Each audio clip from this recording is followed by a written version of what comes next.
respected guests from Saksak Elementary School, Ma'am Juan Yu Alipin, teachers, school heads, Ma'am Rosena Roblan, Honorable Gregorio Laparan, our barangay captain, PT officers, proud parents, and my fellow graduates, good afternoon.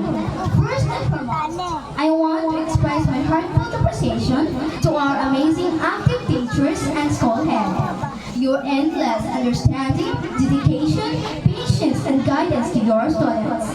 From teaching us the fundamentals of reading, writing, and shaping us the values of kindness, respect, and motivation. Especially to our advisor, Ma'am Gianni Chupelo, you are an amazing teacher, ma'am. Thank you for discovering my potential and opportunity to stand here and deliver the gratitude message. Maayo kayo ka magtulong, ma'am, para makasabot may mga estudyante. Bisan usahay, dukaon mi. You can find ways and different strategies para ma-active mi. You are truly valuable and dedicated to teach sa mga estudyante. To proud parents, mauna ni inyong ipaabot nga makapag-graduate mo sa iyong anak sa elementary school. Init umuwan, inyong giantos. Muhatod mo diri sa eskulahan para safely. O matod sa module diri sa tungaan. Ilabi na sa mong mama, papa, lulu, lula, na mayroong maoy ating masukat paggamay pa ko o nga akong pamilya. Isip mga anak, proud kayo may nga nakahuman mo na mo for preparing and guiding for our brighter future.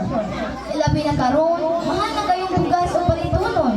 Iapilan ninyong laing-laing mga microfinances para makapalit sa mga ginanong sa eskwelahan. Hoping, dili-relevantaya ang inyong pagsuporta na pa'y umaabot ng high school o college. Agwanta-agwanta lang sa mga ginikanan, mapalululula o sa mga supportive family members. Time will come. Kami sad ang musukli sa inyong pagpalikamo.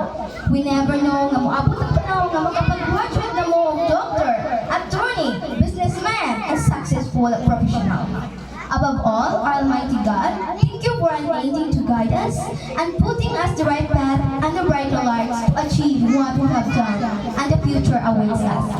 To my fellow graduates, congratulations! We did it! Today, our memorable moment. And this is the outcome of our hard work, determination we did. Even we had been encountered different challenges, but we still strived. Class 2023 to 2024, may our future be bright, our dreams be big, and our journey be filled with bliss, success, and fulfillment. Thank you, and God bless us all.